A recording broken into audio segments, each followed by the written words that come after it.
Hello everyone and welcome back to Black Heaven, a necromantic dating sim. Let's go ahead and continue. 10 days later, you walk out one of its own small auditoriums with an armful of books and a sheaf of papers covered in handwriting from both you and Rue.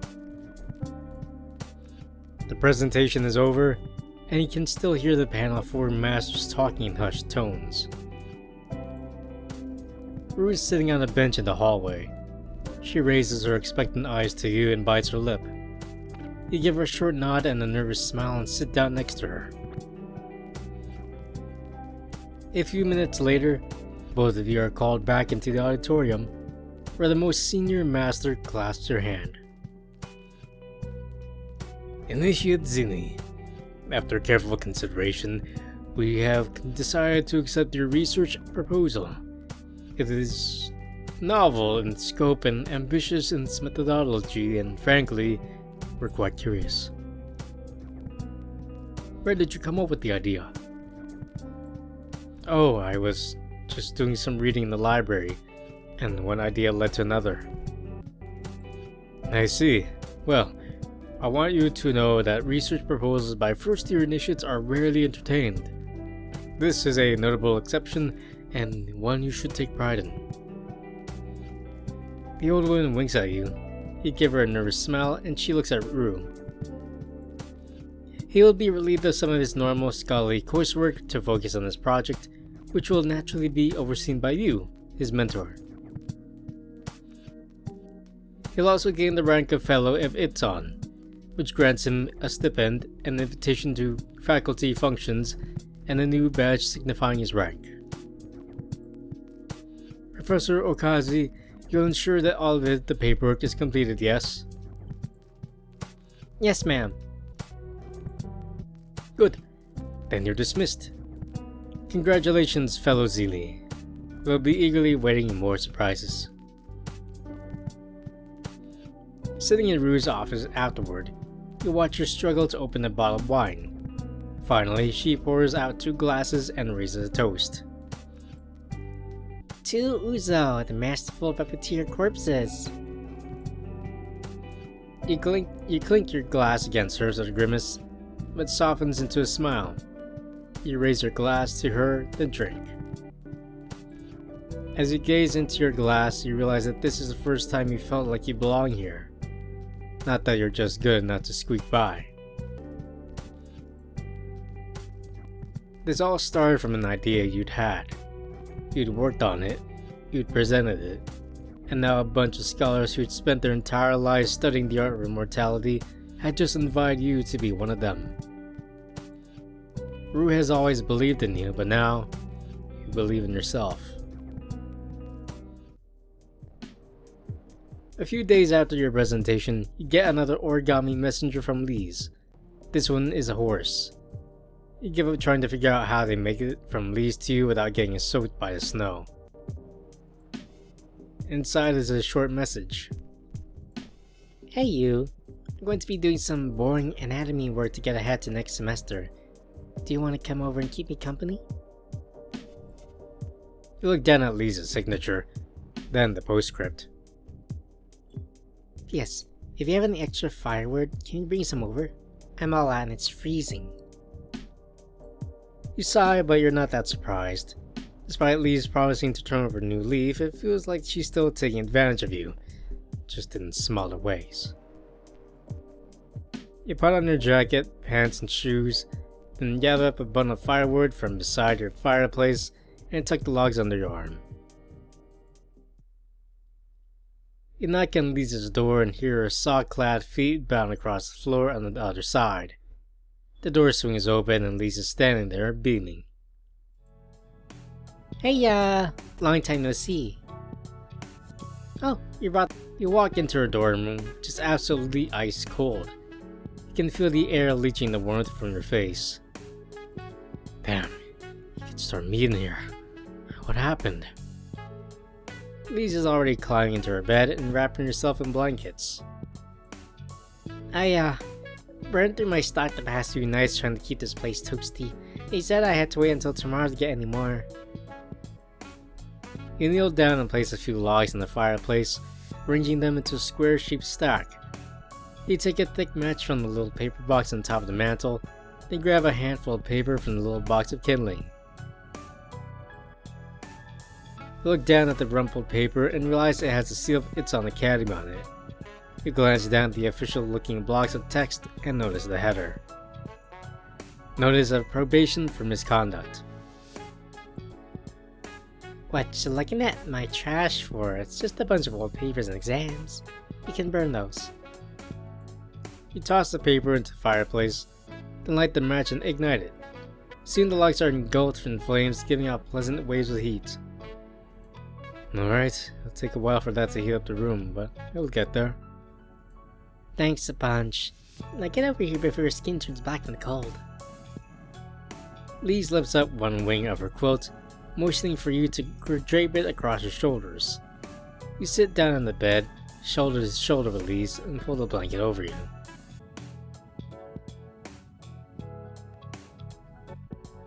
Lyse shivers and you can feel her whole body shake. God damn it, I hate winter, it's so depressing. Are you one of those winter people who loves the cold? Lyse's face is inches from your own, but she doesn't seem uncomfortable about it. She just looks at you with her green eyes, waiting. Nah, summer all the way. Surprised you're still on campus, actually. I would have thought you'd go home for the winter holiday. I told my parents I'm doing some extra studying over the break. Makes them think I'm actually being serious about my schoolwork. Either way, I'd rather not spend my break going to dinner parties with a bunch of aunts and uncles. What have you been doing since the bar? I feel like I haven't seen you in ages. Well, a lot actually. Kinda got. Well, they gave me a research fellowship. I did a presentation and everything. Lyse's eyes light up as you talk, and her mouth opens in excitement. Uzo, how the hell did you pull that off? They made you a research scholar? Do you get to opt out of coursework? What about the stipend?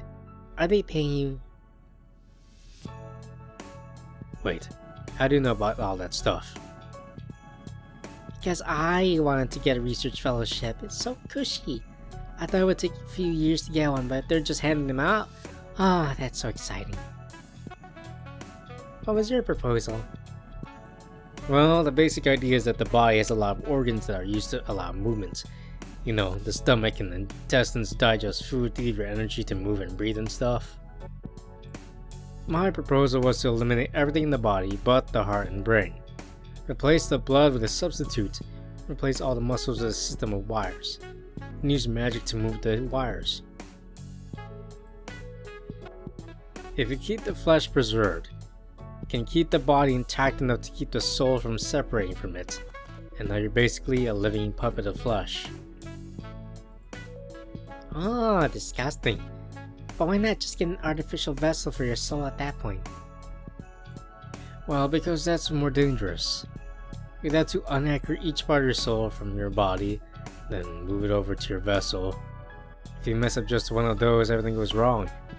If you keep the body as a vessel, you avoid all that. So you're basically making the body into a big corpse puppet. That's basically what we are already, except we are slowly rotting. My version doesn't rot. It's like a mummy. And you came up with this by yourself? Yeah. Took a few weeks to put it all together, and Rue helped me create the proposal, but yeah, not me. Lyse leans away and raises her eyebrows with a smile, like she's taken aback. She tilts her head to the side and gives a small What's that look for? I just didn't peg you for being a savant. I knew you were smart, but not that smart. You blush a little and give an embarrassed laugh. I'm doing okay for myself, that's all that matters. So, you said you were working on something today. What is it? The room has gotten noticeably warmer since you started talking, and Lyse slides the blanket off her shoulders. She gives you a big smile and clasps her hands together. I'm gonna start working on my new body, and to do that I need to take a bunch of measurements and create a rough little blueprint. Great. You're already starting on making an artificial body? Yep. I'm not gonna be ready to make the switch for a couple decades, but it takes about that long to get all the parts custom made anyway. I want my body to be a work of art, so it'll probably take me a while to settle on a design. I'm doing that part myself. She seems proud about that last part. Before you can respond, she goes to her desk and unrolls a long piece of parchment paper covered in thin black grid lines. She also picks up a large jar of soft clay and sits on the floor. I'm not the best drafter, but I'm decent enough. As for the clay, I may need some help with that. Wait, what's the clay for? Sculpting, what's it called? The thing you make a mold from? The form. I want to sculpt the form for my face. I may need you to take some measurements of my shoulders and stuff, but we'll see. Mostly you just need to sit there, laugh at my jokes, and look pretty. Lyse pulls back her rug and lays out the parchment, weighing the corners down with little lead paperweights. She takes a stylus and sits on the floor, then sits cross-legged in front of the parchment. What material are you going to use for your body? I think you told me before, but I can't remember. Well, steel for the skeletal structure, but porcelain for the outside. Gold is a little ostentatious, so maybe a mother of pearl instead. And some touches of jade, especially the eyes. Oh, and I need to pick out some gemstones for my finger joints. As Lyse furiously scribbles down notes on the parchment, you nod. It's a little strange to be here, listening to Lyse come up with what she's going to look like in 20 years. I don't mean to rain on your parade, but aren't you going to miss having flesh? I mean, you're not going to be able to taste food or feel warm or drink alcohol. I know that comes with the territory, but still, it's a lot to give up. Lyse finishes writing a note and leans back, grabbing your ankles so her whole body rocks backward a little. She looks over at you and smiles mischievously. Why do you think I party so hard? I'm getting my fix now so I won't miss out later. I will miss the alcohol, but I got plans for when I'm a living mannequin. Like what? I'm gonna be a singer and an actress. Ah, of course. Makes sense. Lyse loves the theater. That thought occurs to you. Wait, how are you going to sing if you don't have lungs or a throat? How do you think artificial bodies talk in the first place? I always thought it was... I don't know actually. They always sound a little strange, so I wondered if their voices are artificial or magical. The human body is just a wind instrument to begin with, so most vessels have a little modified pipe organ in the chest. They're hilarious to mess around with. There's a leathery part that works like a mouth, and you can make it speak gibberish if you blow into the diaphragm. I made a model one, but my parents took it away because I made it swear. Anyway, I'm gonna design custom instrumentation for my vocal cords. I want an 8-octave range so I can sing operas. It's gotta knock people on their asses. But how are you gonna be an actress if you can't change your expression? Don't they have to, emote? Lyse gives you a patronizing look. Oh, Uzo, I'm already 6 steps ahead of you. You watch Lyse get up and head to her dresser. She pulls open the top drawer and takes out something wrapped in white, gauzy material. Gingerly, she unwraps it and lifts it up. It's a white mask made of porcelain. It has 2 graceful, arching eyebrows and a pair of lips that seem to be glued onto the front of the mask. You ever seen one of these? They're really expensive, but all the professional mask players use them. Lyse turns a small gear on the chin of the mask, and the thin black eyebrows begin to rotate, like the hands of a clock. As they do, the mask mouths and eyes change too. You realize the eyes are actually little apertures that can narrow and widen, while the lips of the mouth are made of something stretchable. As you watch, the expression of the mask shifts from serenity to anger. You've never seen anything this intricate before. The whole mask seems so thin and delicate that just dropping it would wreck it. Wow, that's really impressive. Can I hold it? Lyse chuckles and turns away. I don't think so. One wrong move and this thing could snap in half like a wafer. Lyse wraps the mask back up and puts it back in the drawer. She rubs her hands in front of the fireplace to get them warm. I wish they'd let me borrow some of the advanced sculptures in the Garden of Flesh for reference. I really want to get beautiful fingers, but they're so hard to find. She turns around and sighs contentedly. God, this is so much better than being in class. I just get to work on things I like. You know, sometimes I think the Queen of Gossip thing is just a facade to hide the fact that you're a giant nerd. Excuse me? This is coming from the guy that spent 2 weeks in his room writing a proposal. You smile at her indignation. You feel like you struck upon a little insecurity in Lyse. Oh come on, the first time I ever saw you excited was when you were arm deep in a deer's chest cavity. I'm sorry if I have looks, talent, and brains. Most guys are lucky if they get 2 out of 3. And I hate to break it to you, but you didn't get the looks.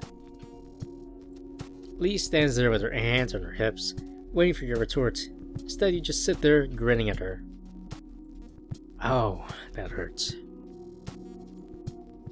Lyse rolls her eyes, gives you a begrudging smile. I'm sorry, I didn't mean that. You'd have a cute face if you didn't scowl all the time. Now, get off your ass and grab the measuring tape. I need help measuring my head and shoulders. You stand up and search Elisa's messy desk. You find a white cloth ribbon with little hash marks stitched into it, along with numbers. You gather it up and step over to Lyse, who's carefully moved the parchment out of the way. Just measure along this latitude. Lyse puts her 2 index fingers on either side of her skull, directly on her temples. You stand directly in front of Lyse, find the end of the measuring ribbon, and wrap it around her head. As you lean closer to her forehead, you feel a tickle of breath from Lyse's nose on your face. You're about to read the numbers on the ribbon, but then you see Lyse give a faint smile. Haven't we been here before? The memory of Lyse's naked form returns to you. For a second, you can imagine her body cast in metal and porcelain, perfectly smooth and shining in the firelight. Yeah. You were blushing super hard back then. You take the ribbon off her head and look at where your thumb is marked length. Anything to keep Lyse from looking you in the eye and seeing your embarrassment. Yeah, I was. 22 3/4 inches. Lyse seems to think for a moment, then licks her lips and nods. The measurement seems to have distracted her from teasing you. Alright, yeah, that's right. Now, shoulders and neck. She turns around and stands up straight. From shoulder to shoulder, ending at the joint, you remember there where that is? Yeah, I do. You stretch the ribbon across her back, pinning one end to her left shoulder. You know, when you look at corpses enough, naked guys start to lose their appeal. Yeah? You press the ribbon against Lyse's shirt to make it taut, and there was something dark under the fabric. Is that a birthmark? I don't mean to sound weird, but I dissect a lot of legs, arms, pelvic regions. It gets boring. But then again, most people are born when they're alive, so I guess it's a wash. You run your thumb along the ribbon, pressing it down as you go as though there are no loose portions.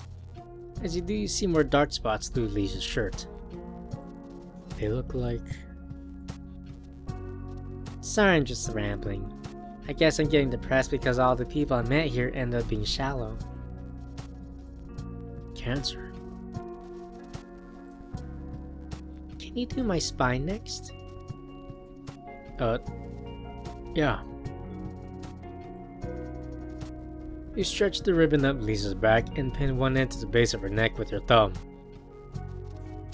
As you do, you see more black patches stretching up and down her back. One of them covers her entire left shoulder blade. Hold on a sec, Lyse. What's up? I just want to check something. You pull up the hem of Lyse's shirt and hold it up so you can get a clearer look at her skin. Hey, whoa, what are you doing? There's dark spots on her skin and Among Lyse's freckles, you see the familiar charcoal black patches, the ragged edges, the tiny red spots within the black, and the faint green halos around the borders of lesions. It's the same cancer as yours. Lyse twists her head to look back at you. Is something wrong? What do you see? As she speaks, you watch as a dozen freckles turn black and start to grow. They spread across the skin like blood seeping across the table, linking and merging into one another. Oh god. Metastasis. It's happening already. Why is it happening so quickly? Did I infect her? You look down at your hands and freeze. Your fingertips are pure black. I had to stop it before it spreads. You reach into your pocket and pull out a knife, then grab Lyse's shoulder. So what are you doing? Is that a knife? You plunge the knife into her back and start carving out one of the lesions. Over Lyse's screams and thrashing though, you feel a sharp pain in your back. You glance over your shoulder and see an identical knife sticking out of her jacket, moving of its own accord. What the fuck? Are you listening, Uzo? You turn back to Lyse and find yourself holding the measuring ribbon against her back again.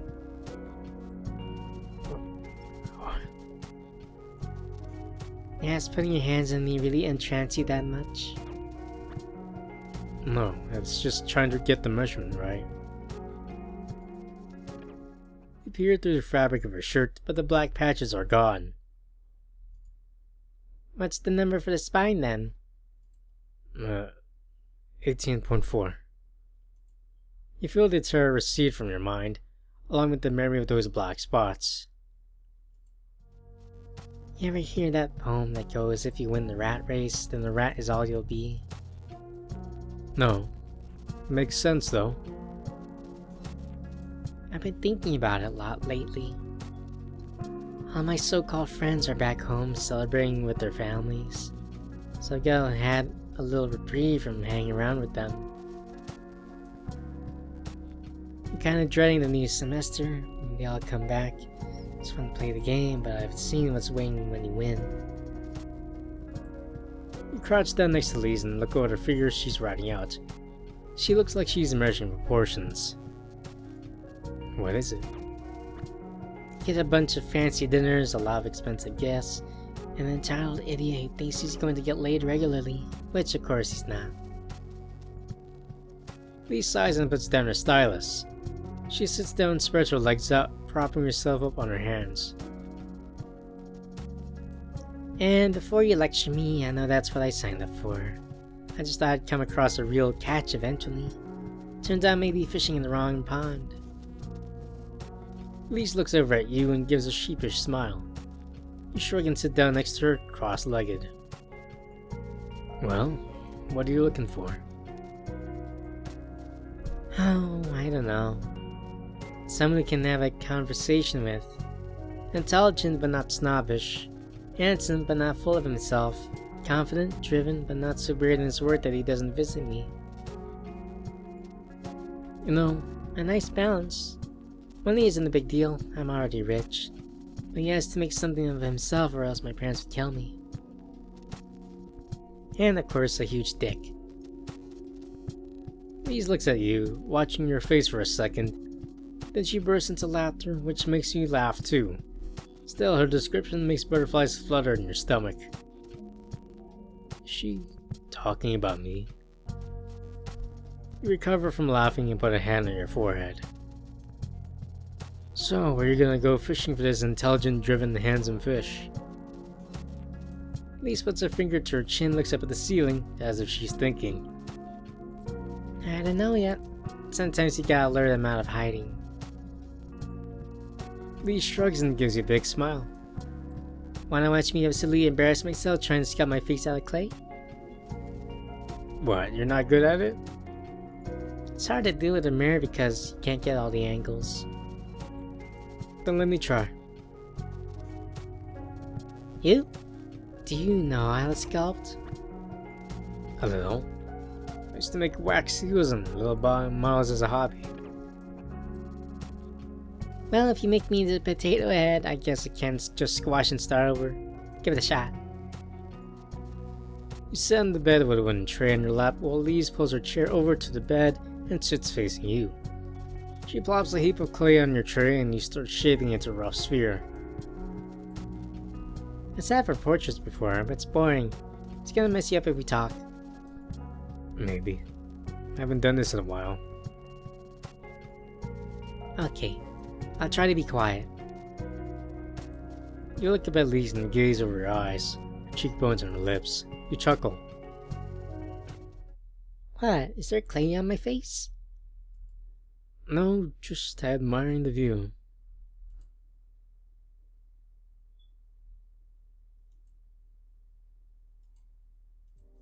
Oops. Let's... Uh-oh, Lord. Uh-oh. Alright, I can go back. I forgot. The next night, you decide to hang out with Lyse again. The start of new semester loomed ever closer, so you decide to try to enjoy yourself for once. You arrive at the Cock and Bull, and a little after sunset and find Lyse sitting in one of the booths with a game board sitting on the table in front of her. She looks up at you as you walk over and gives you a brilliant smile. Hey, traveling man. How cold is it out there? Freezing, bitter, nasty. You sit down across from her and let out sighs. You start to strip off your coat, gloves, and scarf. Ah, you see, I was smart. I got here at noon, when it was still bearable. She gestures at a stack of books and notes next to her, but she doesn't take her eyes off the game board.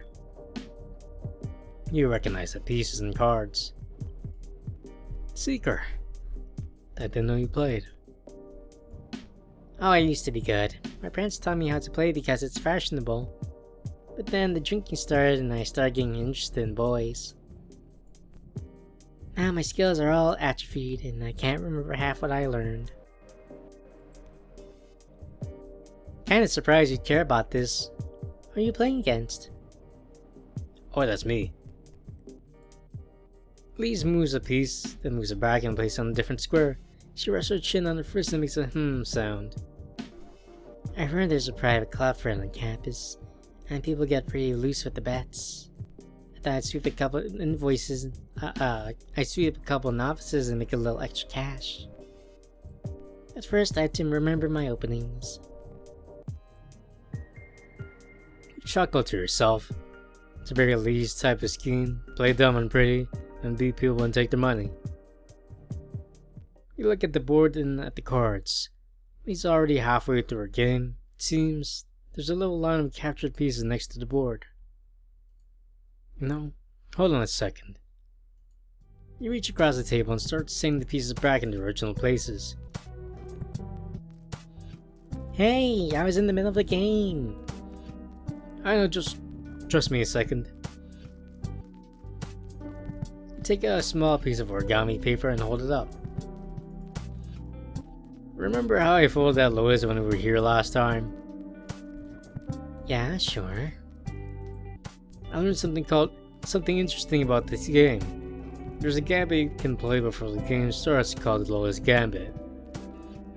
Basically, you ask someone to fold an origami lotus. Naturally, they end up making a few mistakes in the folding. They don't quite line up with the corners. They don't fold it flat enough, you know? Here's the thing. If you know how, you can read the flaws in the lotus and get an idea for the flaws in your opponent too. If they're impatient and reckless, their Lotus will show it. If they're cautious and careful, the folds will reflect that. If you get really good at reading Lotuses, you don't even have to see the board when you play. What? How does that work?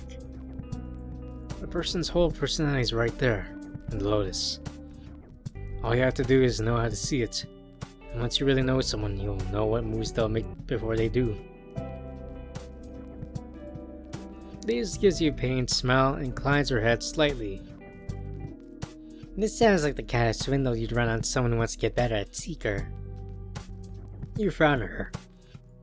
It's not a swindle, it's real. Lee's jaw drops and she leans forward in disbelief. Oh my god, you actually believe it? Who tricked you? Was it an old guy with a rat tail beard? How much did he charge you? He handed a piece of paper and crossed her arms. Okay, try it. I'll show you. Oh come on, this is worse than reading tea leaves. Just once. It'll only take a minute. Lyse sighs as you show her how to fold the Lotus.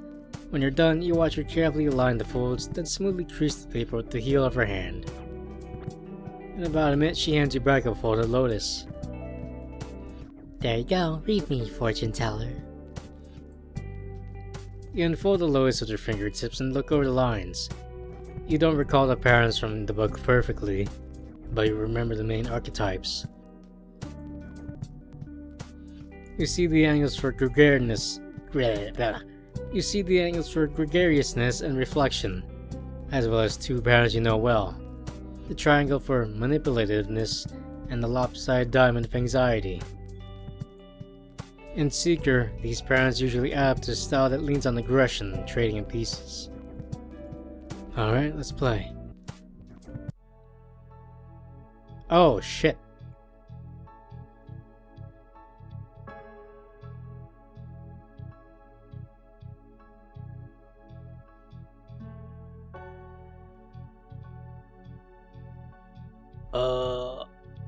Let's see.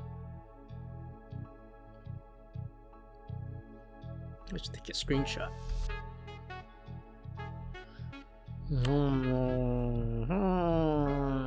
Let's see. Lyse's moves are like a triangle on the left and right. Mine are like bottom triangle, or I can be like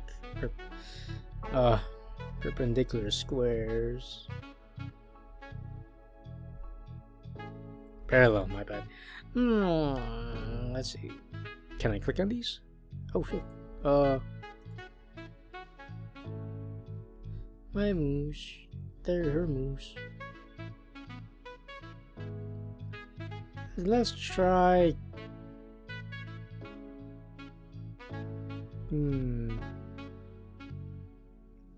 Let's try a comma. Can I click on these?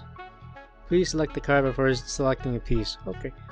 Let's see. Maybe we should try comma.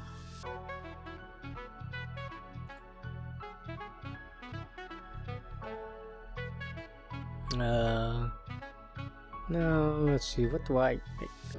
This one? Oh.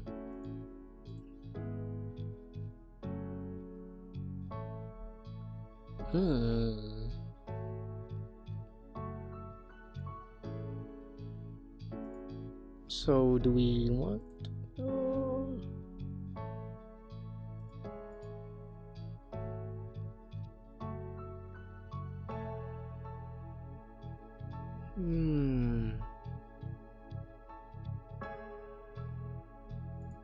there? Okay, there's Lyse's moves. Sigh.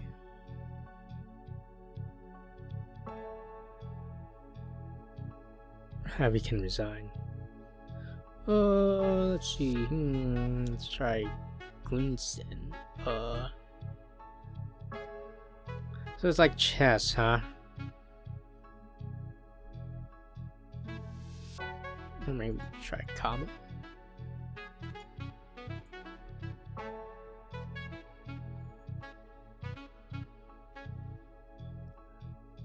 Let's try Greenson, but let's see. Let's move the middle piece. Let's see what happens. Interesting. And then I should go with the comma again. Go there. Oh, she took that piece.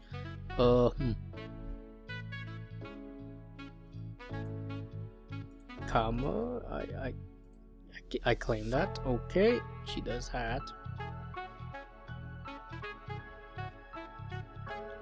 Can I do a Gunsin? No, not that. Can I do a Gunsin there? Maybe I retreat. Let's retreat. Then let's go with Gunsin on that piece. She goes there, okay. And then let's do it. Come on, no, she might clean that piece. Let's make, oops. Let her be aggressive. So let's go with a comma. There. Okay, she's moving that piece. Okay, let's go with a Gunsin there. She goes upward. Let's do a comma. Go there. Okay, she's going there.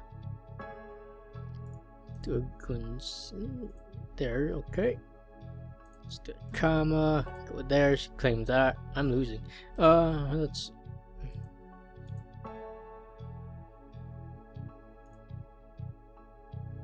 And then we do a. Okay, if I do that, if I go there, I will be claimed. So let's play carefully. And I will be claimed. Let's retreat there. Retreat there. Go there. Okay, we have a shot, I think. No. Yes, no.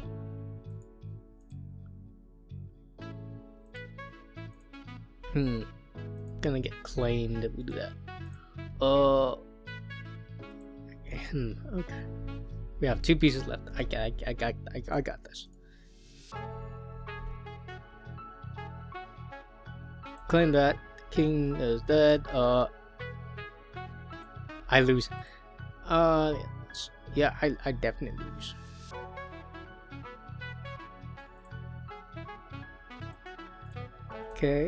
Okay, and she won.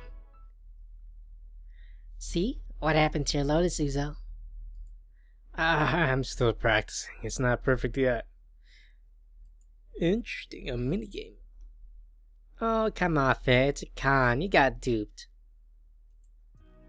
No, see, you slide the unfolded logos across the table so Lyse can see it and point at one of the folded lines. You see her? This line means you're a huge bit. You break into laughter before you can finish the insult and let your head drop to the table, which collides with a small clatter.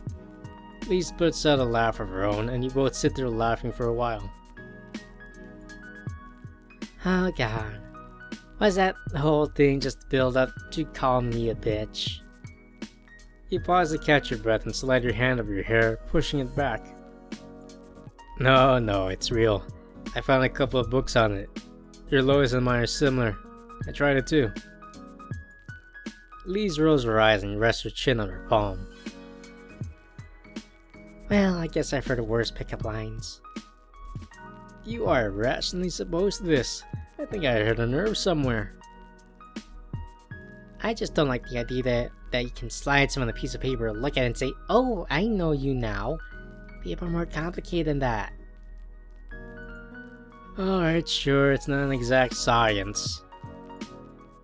Lyse looks over the board and sweeps the remaining pieces off of it. She folds the board in half and puts it back in its little box, then puts her fists against both her cheeks and sighs dejectedly. What's wrong?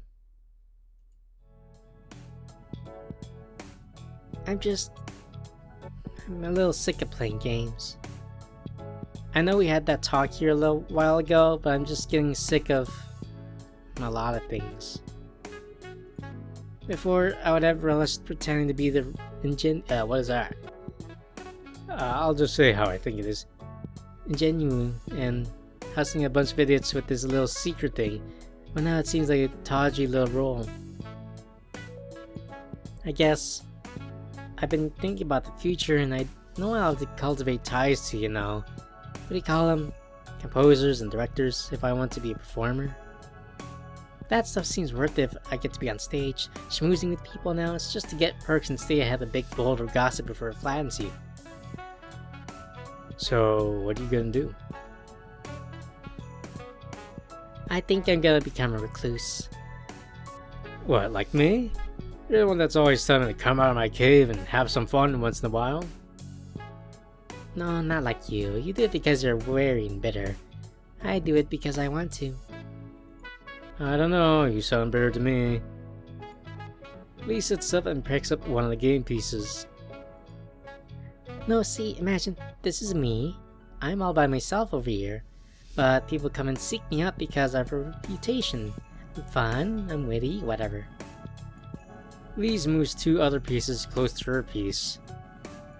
But instead of having to keep those people satisfied and entertained all the time, I just do it part of the time. The other part, I stay aloof and distant.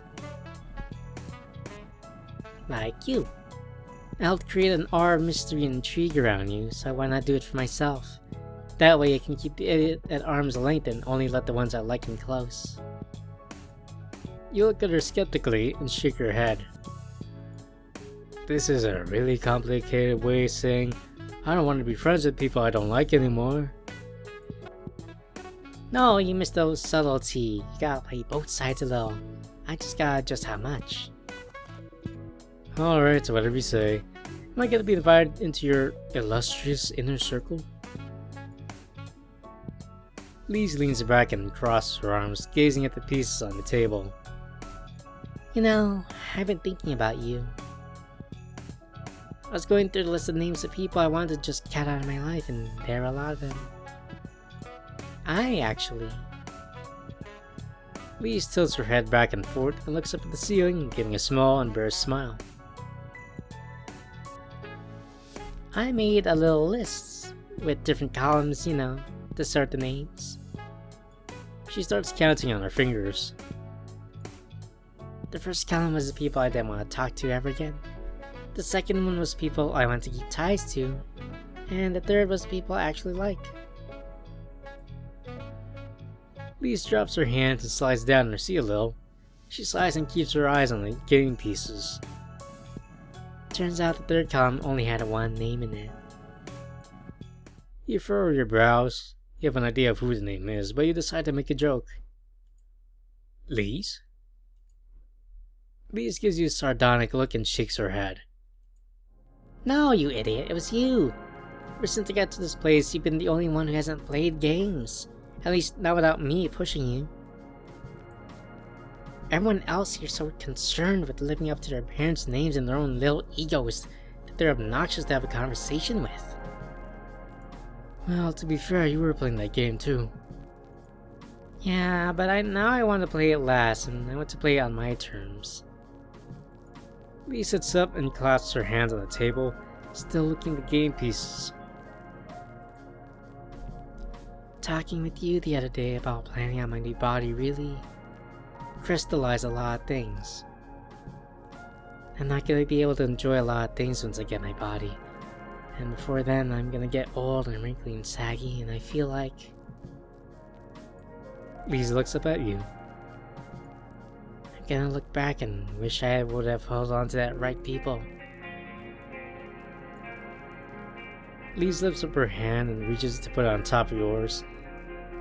But instead she pauses and puts one finger on your knuckle. She purses her lips and tilts her head down, looking at you from beneath her brows. This music is really nice. It's a little different. It's a little, romantic? Or is this too cheesy?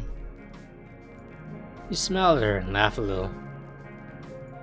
What's too cheesy? I don't know. Reaching out and touching your hand. It's what some girls do to be, you know, show sincerity. Well, are you sincere? Yes. Lyse exclaims the word as if she's been dying to get it out. You hold up a hand to reassure her. Alright, I believe you. Besides, I already said what I wanted to be your friend, didn't I? Lyse retracts her hand and fidgets a little, looking away from the table. I know that. That's not what I was trying to say. You realize what's making Lyse so flustered. She's trying to confess to you. Oh my god, a confession. We're gonna start with Lyse. Are you trying to ask if I'll date you? Lyse looks back toward you and gives you an expression that's somewhere between a wince and a smile. God, I'm that guy, and I can flirt with you for months, but I can't even seal the deal. She reaches across the table, takes your hand in hers, and pulls it toward her, and starts to absent-mindedly massage your knuckles with her thumb. It didn't feel right to be, coy because I'm actually really nervous. I know last time I said I would stop being so fastidious and actually be honest for a goddamn change. But God, it feels weird to do it like this. It's okay. You're doing fine. You cup your other hand over Lyse's hand and smile at her. I've actually been hoping to ask you for a long time. You watch Lyse blush as she gives you a big grin. Good. I'm relieved to hear that. And as much as I'm a romantic, I get that it can get complicated. And sometimes these things end up getting weird. I just want to be straight with you, because sometimes people aren't what they seem. And I'm not going to fall apart if we end up breaking up, so... You watch Lyse talk anxiously and almost laugh at how nervous she is. You haven't seen her like this before, but it's endearing. You lean in and kiss her while she's talking, cutting her off. You see her eyes go a little wide, then relax. She takes her chin in 2 fingers and tilts her face so her mouth locks with yours. You watch Lyse close her eyes, but you keep yours open just slightly. You can see every freckle on her Lyse's face, along with the little strands of hair reflecting light of the bar. You stay that way for a few seconds, then lean back. Lyse settles back in her seat, beaming. I knew you were a good kisser. Oh, you had those pillowy lips. You feel a rush of butterflies in her stomach as you see her big smile. You weren't sure if you were going to pull that off, but you're so relieved that you did. You raise your knuckles to your lips and look at Lyse embarrassedly. I do. Of course, you look. She takes her other hand and guides it to her face, and purses her lips and runs her thumb along the bottom one. See the difference? Her words are a little garbled from having your thumb on her lip. I guess so. Lyse laughs and shakes her head. She curls her palm around your finger so her thumb is resting on your second knuckle. Enchanté. She makes a big deal of leaning down to kiss the back of your hand, which makes you smile. She looks at you and giggles to herself. You look around at most of the empty bar. You notice the bartender look away as you turn toward her. Maybe we should go somewhere else to talk. It's warm here, but it's not too private. Alright. Your room and mine. Lyse holds up a finger as if she's remembered something. Not my room though, it's a mess. I left dropping sheets everywhere. Alright, that makes things easier. Both of you put on your winter coats and head out of the bar. Lyse walks alongside you, her hands in her pockets. So how does it feel? What, the wind? I can feel my cheeks slowly getting frostbite. No, having a new boyfriend. Oh! Lyse reaches out with a mittened hand and grips yours, squeezing it a little. I've had a lot of boyfriends, but this feels a bit different. It's like I'm excited. I'm also feeling a little nauseous. That's new. And I don't think I like it. You laugh a little and look over at her. She looks back at you with her beautiful green eyes. That's how I felt all those times you're flirting with me. Oh, come on, was it that bad? Of course it was. I was afraid of looking like an idiot. But that's the whole point of flirting. I got nervous when you said other guys were trying to ask you out. It made me feel queasy. Lyse makes a disgusted face and sticks out her tongue. 0 chance.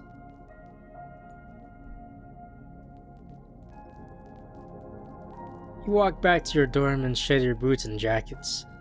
Clear off some stacks of books from your bed and light a candlestick on your desk. Lyse sits down on your bed and crosses her legs, looking around. You know, I forgot how bare your room is. You gotta get some decorations. Well, I don't usually entertain people here, so guess I never really needed any. You sit down next to her on the bed, making her bounce a little. She rests an arm on your shoulder and reaches over to gently press her thumb on your bottom lip. Maybe a little tapestry, or a portrait of me. She leans close to you and holds her face a few inches from yours. You feel her other hand slide up your leg and come to rest on her thigh. Seems like you've gotten over your nervousness. Lyse smiles and kisses your nose. I'm used to this stuff. It's honestly talking that I have trouble with. Lyse leans in and kisses you. She opens her mouth and you do the same. Your noses are barely touching and you can feel her warm breath coming through her mouth. You raise your hands to her face and run your fingers through her hair till her thumbs arrive at her ears. You wrap your fingers around the back of her head and kiss her hard. Suddenly, Lyse's mouth separates from yours and she leans back, breathing hard. You tilt your head a little and kiss your neck, working your way up from her shoulder to her jaw. Lyse takes a deep breath and sighs. You see her mouth open in a small O as her hand comes to rest on the back of your head. As you kiss her cheek, then her ear, you feel Lyse's hand slap at the back of your head, and you lift your eyes to look at her. Lyse puts a hand in your chest and bites her lip. I know this is kind of abrupt, but could you hold me? You slide your hand down her back and wrap Lyse in the hug. She warms her arms from under yours and squeezes you, then lets her head rest on your shoulder. Down we go. Lyse leans to the side, bringing you toppling to the bed with her. She reaches her arms behind your back and grabs your shoulders. You lay like that for a while, until you feel her twisting and squirming so her back is to you, and her body nestles in yours. Her face ends up buried in your hair. Lyse sighs contentedly. You're a good blanket. Thanks. Clasp Lyse tighter, squeezing her waist. She giggles a little and intertwines one of her legs with yours. You're a little ferocious when you get excited. Couldn't help it. Has it been a while since you kissed someone? You hesitate. Yeah, I guess so. I went to bed some nights thinking about you. I wondered how this would feel. And? You didn't disappoint. You're nice and warm. Lyse nuzzles her head into your arm and reaches a hand up to stroke your face. Nobody ever wants to hold me. It's usually a little hug, a kiss, and the clothes come off. I don't mind going slower. You feel nice like this. You unclasp one hand and run it up her side, stopping just beneath her armpit. You can feel her chest rising and falling, in the warm little folds of her shirt. Lyse takes your hand and guides it to her lips. She kisses your knuckle, then lets her hand drop. Let's stay like this for a little bit. It's so comfortable.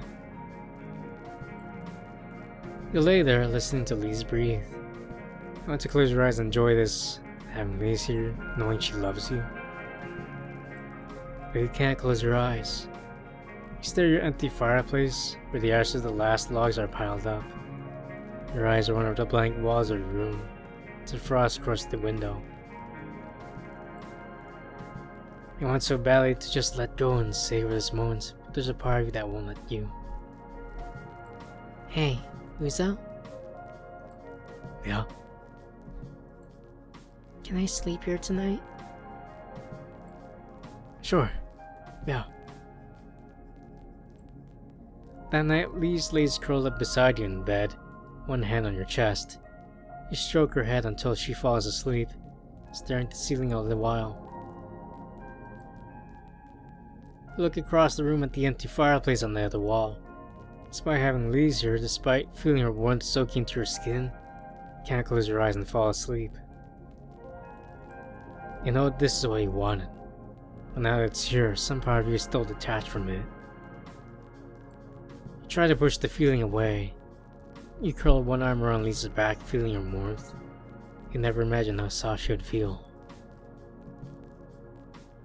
But you still can't close your eyes.